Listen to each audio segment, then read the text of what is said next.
বন্ধুরা, কি অন্ধকার, কুয়াশা পড়েছে। এখন 5:30 বাজতে যায়। আমরা এখন বেরিয়ে পড়েছি ঘোরার উদ্দেশ্যে। কিন্তু এখন সেটা বলছি না, পরে বলবো কোথায় যাচ্ছি।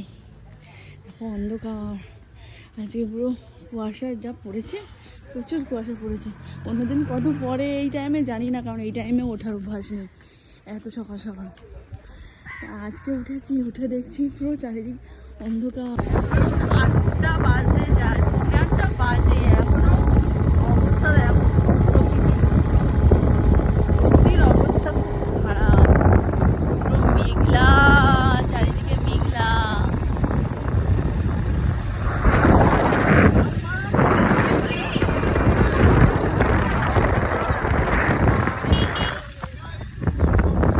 আমরা এখানে দাঁড়িয়ে পড়েছি, এখন খাওয়া দাওয়া হবে। খেয়ে দিয়ে আবার বাইকে উঠবো। এই যে পিছনে খাবারের দোকান। আমরা এখন ব্রিজের উপর উঠে পড়েছি।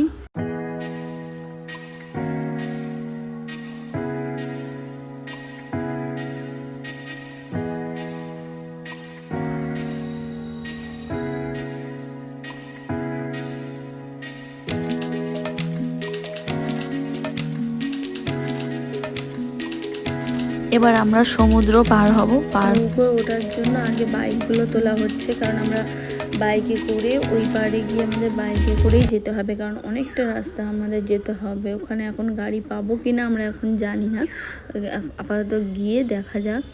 চলো যাওয়া যাক। আমি এই প্রথমবার নৌকায় উঠছি, আমার তো ভীষণ ভয় লাগছে। আমার এই প্রথমবার এক্সপিরিয়েন্স, দেখা যাক কেমন লাগে।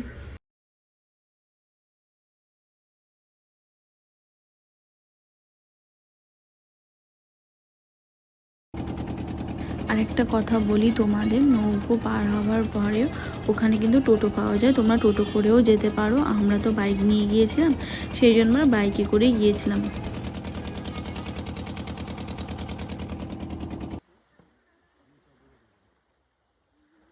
এখন আমরা চলেছি মৌসুমী আইল্যান্ড ঘুরতে।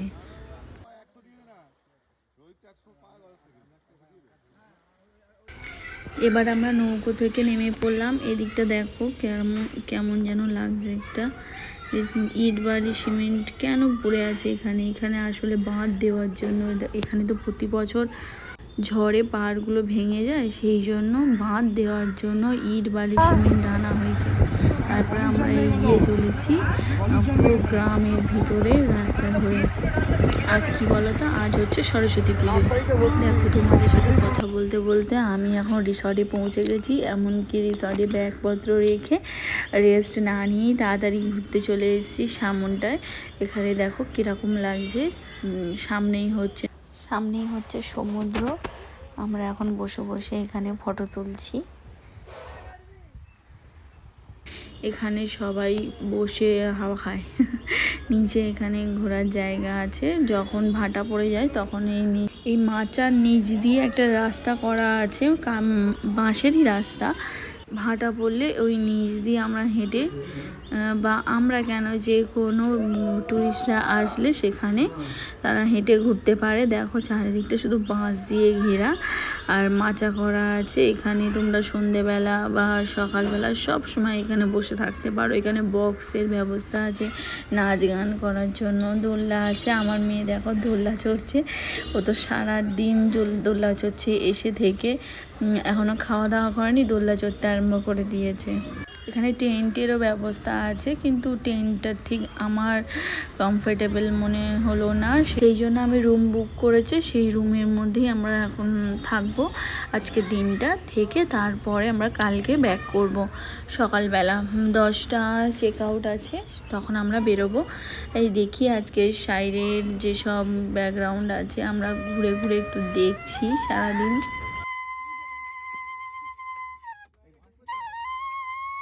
বলো রিসর্টটা তোমাদের কেমন লাগছে দেখতে।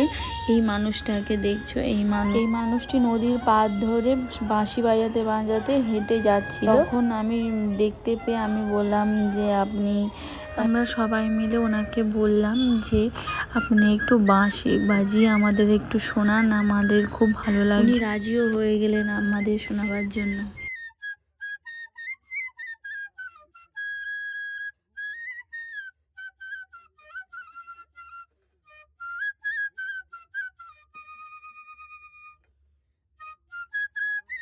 আমাদের রিসর্টটা এখন সন্ধে হয়েছে, সন্ধ্যের মধ্যে কেমন লাগছে লাইটগুলো জ্বালিয়ে সেটা তোমাদেরকে তুলে ধরলাম।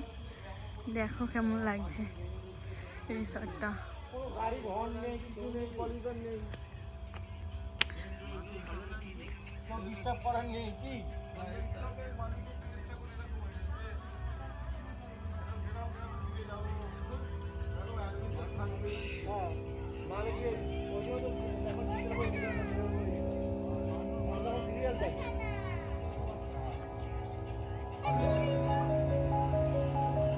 খড়ের ছাউনি,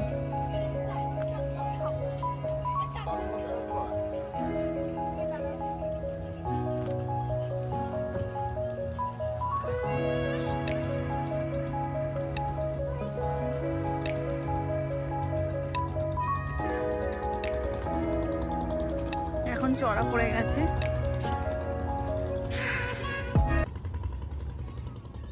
সেই নৌকো দূরে, পুরোটাই চড়া পড়ে গেছে, এখন অনেক দূরে নৌকো যাচ্ছে।